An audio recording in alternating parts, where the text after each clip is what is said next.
off. Do not spend time in the chat box. Good morning. Today is Thursday, December 10th, and we are here to talk about math. We're going to talk about some related facts today. We're going to talk about how multiplication and division are kind of like cousins. They're related. They work together. We're going to talk about some strategies. We're going to look at some really cool work. We're going to talk about fact triangles and make some connections there.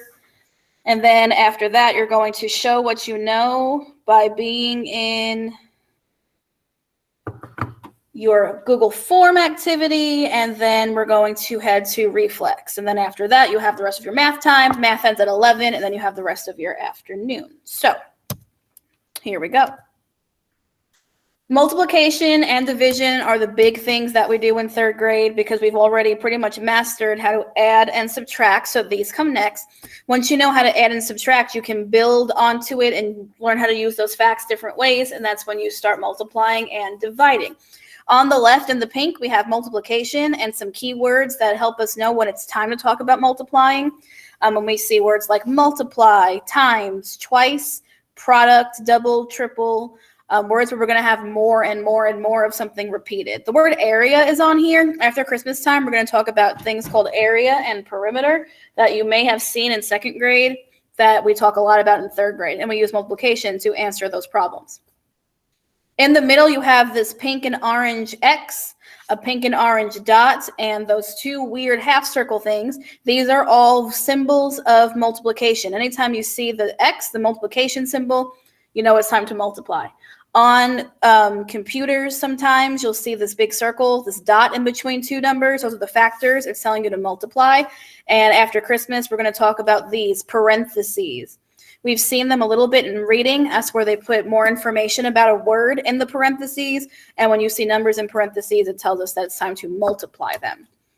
On the other side, in the blue, we have words about division, half, equal, divide, going into. The quotient is the answer to a division problem. In the middle, we have the line with the two dots. This is a division symbol that you're used to seeing sometimes on computers. And when we're going to do our activity today, we use this slash. The line here is not a subtraction symbol. This is a line for something called a ratio. And we do things like that with division, but not in the third grade. So multiplication keywords for vocabulary and division keywords and vocabulary and the different symbols that you'll use to answer those questions. We're going to see a lot of that today. Before NTI, we sent you home with fact triangles, and on those fact triangles and on the fact triangles in the tree on Reflex, we talk about something called a fact family. In a fact family, you have 4 equations that use the same numbers in a pattern. So when you multiply, the numbers being multiplied are called factors. So 3 and 2 are factors in this equation. And the answer of a multiplication question, and move my mouse out of the way, is called the product. So 2 times 3 equals 6. You have a factor, the multiplication symbol, another factor, the equal sign, and then the product. And that's what makes up the multiplication equations. In second grade, you called it number sentences. In division, we have other names. The biggest number that comes first in the division equation is called the dividend. And then you have the division symbol. And then the second number is called a divisor because that's what does the work after it.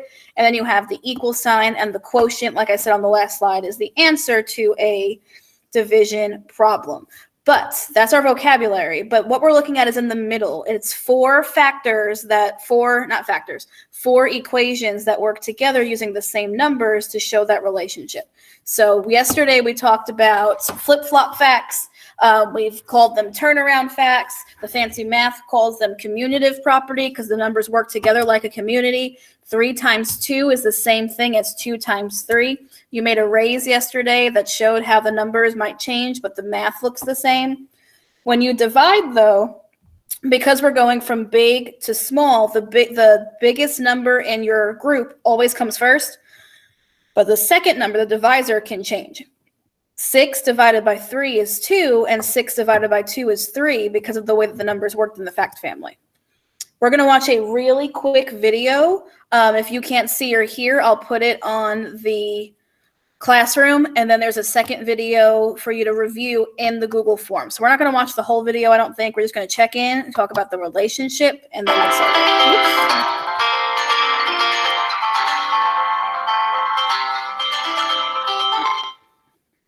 Hello, friends. I am Ola.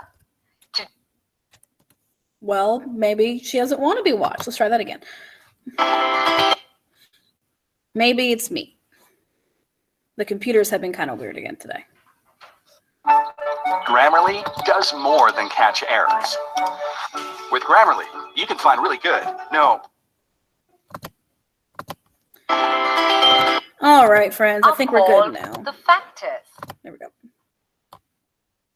Oh my goodness. Okay, so the beginning of the video, she's going to give you the same. The product here. I'm just going to do it this way. The vocabulary that we just talked about, factors and the product for multiplication. And then when you go to division, you have the dividend is the number that comes first, and the divisor is the number that comes second, and the quotient is the answer. And then I think this is going to work now. Maybe. Clear about the terms, studying the relation between the two operations, multiplication and division, will become simpler. Multiplication and division are very closely related. Let us see how. There are 5 boxes, and each box has 3 pencils. In all, how many pencils are there in 5 boxes? To get the product, we multiply the numbers 5 and 3. 5 into 3 is equal to 15. Now, let us look at it in another way. There are 15 pencils. If each box can accommodate 3 pencils, then how many boxes are needed for 15 pencils? So, here we need to divide 15 by 3 to find the quotient. Therefore, 15 divided by 3 is equal to 5.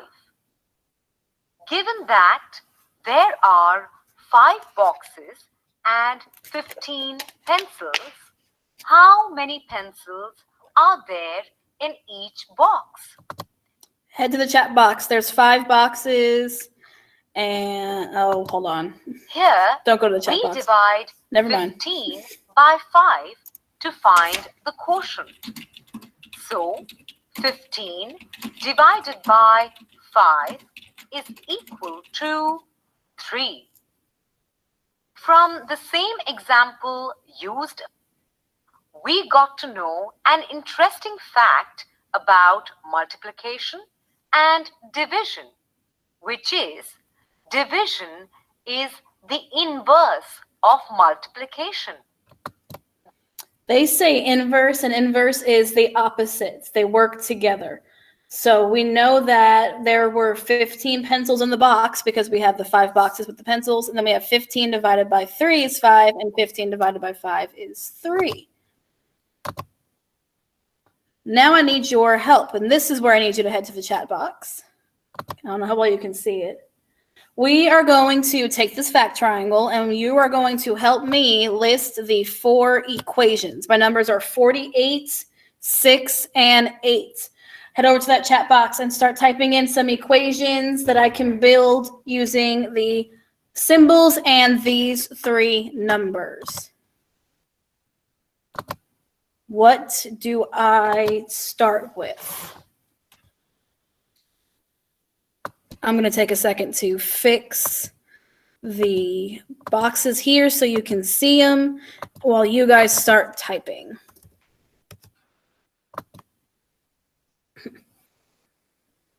You guys are quick. You are starting with multiplication. It's a good place to start. We've got 6 times 8 equals 48. I've used the multiplication symbol and I've used the 2 numbers. Now that I have 6 times 8, I can do the turnaround fact, the flip-flop fact, and I can do 8 times 6 equals 48.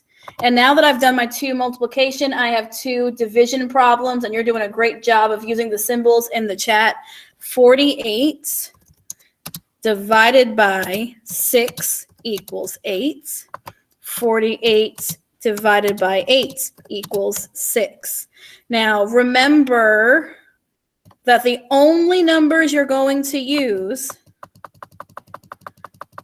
are the numbers that are in the triangle.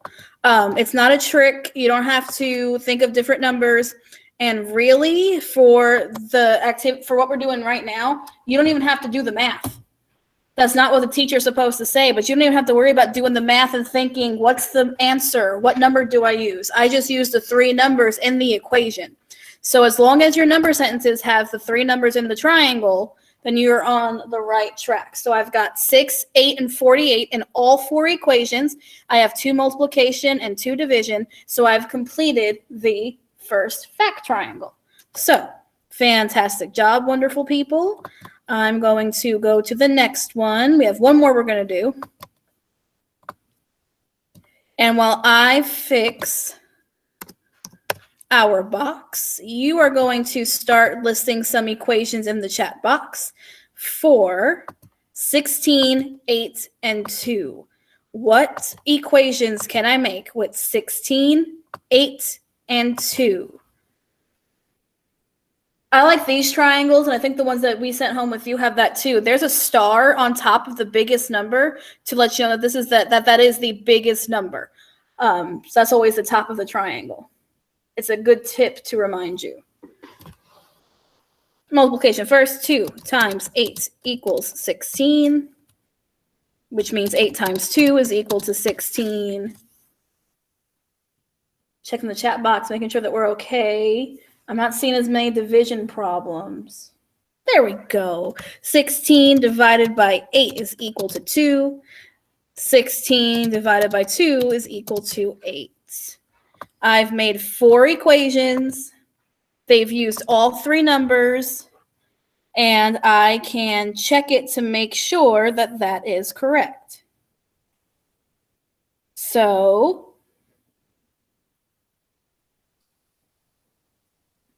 how do I know that they're correct? Because 2 times 8 is equal to 16, and in the video it used the word inverse. It's the opposite. So I can take these numbers and flip them backwards. So 16 divided by 8 is equal to 2. And this is how we're going to work together today in your Google form activity. Good job to everybody putting those equations in the chat box. And thank you for using the symbols appropriately. I know it's hard to do on the computer sometimes, but you did a fabulous job. Today's math activity says Thursday, 10-12. Nope, 12-10. I think I'm tired. I think I'm staring at the screen for too long. It's not October. It is definitely December. And here's your form. You're going to use what you know to work on today's activity. So in the top, it says you've learned that multiplication and division are related. Look at this problem to see how multiplication helps you with division. So there's a problem underneath here, a word problem that we're going to use to do our work today. It also has the reminder in here with the symbols for you. The plus, the minus, the times, and the slash for division. You have a quick video about the multiplication and division, how they work together with Miss Signorino's friend, this little worm guy. I think he's actually a number 1. He's got a very handsome tie in this video. Check on that when you are needing a review. Okay, so it says use this for questions 1 through 7.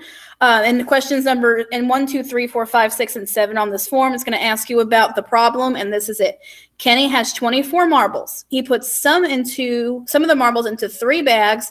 How many marbles are in each bag? Careful. Number 1, which division equation will you use to solve the problem? Here's a very important keyword in there that you have to pay attention to. It's asking us for the division problem. So you're going to look for the division symbol. Don't make this harder than it needs to be. I have 24 divided by 3, 3 times 24, 3 plus 24, and 24 minus 3. Kenny has 24 marbles. He puts some of the marbles into bags. How many are in each bag? What division equation? So click the equation that answers the question, click in the green beside it, and scroll down. Number 2, when you think about finding the number of marbles in each bag, how many equal groups are there? So you're going to check for the number in the problem and click on there. You don't know how many marbles are in each group, so which multiplication equation shows that 3 groups of blank marbles is 24? To represent the blank, we have a question mark. So you're looking for the multiplication equation that says 3 times question mark is 24. Which one of these is 3 times question mark is 24? Click on it and scroll down. Number 4, it says here are the multiplication facts for 3, and we've listed the 3 times tables, 3 times 1, 3 times 2, all the way to 3 times 10. Which of these facts is in this question? 3 times 2, 3 times 9, 3 times 5, or 3 times 8? Which one of these equations explains what we're talking about with the marbles? Number 5, it says what number is the correct answer? What number replaces the question mark in the problem? It was at 24, 3, 8, or 12. Number 6, here's the final answer. How many marbles are in each bag? 8, 3, 24, or 7? Number 7 says, how could you check your answer? Can I use an array to check my answer? Could I draw a picture to check my answer? Would I get out actual marbles in bags and put them in the bags? Or can I do all of the above? So choose the one that makes the most sense. Click into the green and then scroll down. Number 8 has a lot of reading, but it's really not that bad. You just need to stay focused. It says fact families are sets of related multiplication and division facts. Here's an example. The question that we just did above. 3 times 8 is 24. 8 times 3 is 24. 24 divided by 8 is 3. 24 divided by 3 is 8. It reminds you that a fact family or a fact triangle has 2 multiplication and 2 division facts, and they all use the same numbers. If you know one fact in the fact family, you can do all of the facts in the fact family.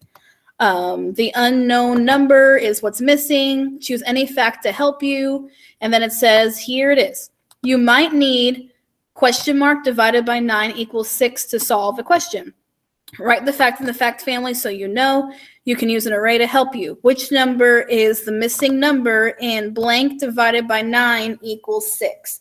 It's 9 divided by 9 equal to 6. 48 divided by 9 equal to 6.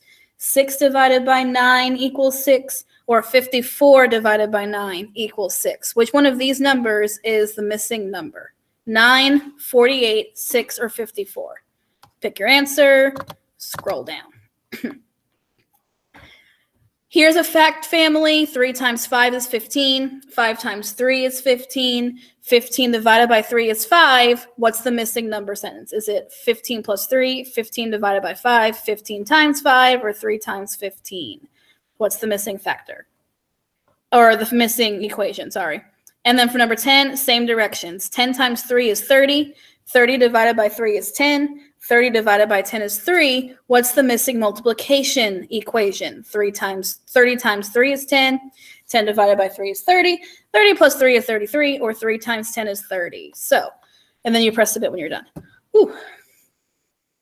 There is a little bit of reading in here, so take your time and be patient. Make sure you read all these questions and make sure you have the correct answers. Some of us are getting really clicky and we're just going to click it as fast as we can, and I don't want you to waste your time. I want you to make smart choices and show your best work because you're the best, so that's what we do. This is the end of our Google Meet for math. I'm getting ready to stop the video. When you leave me, go directly to the Google Classroom and do today's activity, and then head to Lexia. With your leftover time, you're practicing your math facts. Math ends at 11 o'clock. Also at 11 o'clock, that starts your middle of the day. 11 to 1:30 is when you do your missing work. Check on your letter from yesterday. Make sure all of your work is turned in. Go to Lexia and Reflex. Take your lunch and lifetime break. We have PE this week, so take some time to take a breath. And then at 1:20, get yourself ready for the afternoon. Mr. Bill Beats start now at 10:30. Follow your time. We're waiting to hear you read. Miss Tab is at 11 o'clock if you were invited to book club. If you weren't invited to book club, you're invited to book club. And then I'll see you at 1:30. So this is the end of math. I'm getting ready to press stop, and I'm going to check on you in the box. I'll see you at 1:30. Work hard.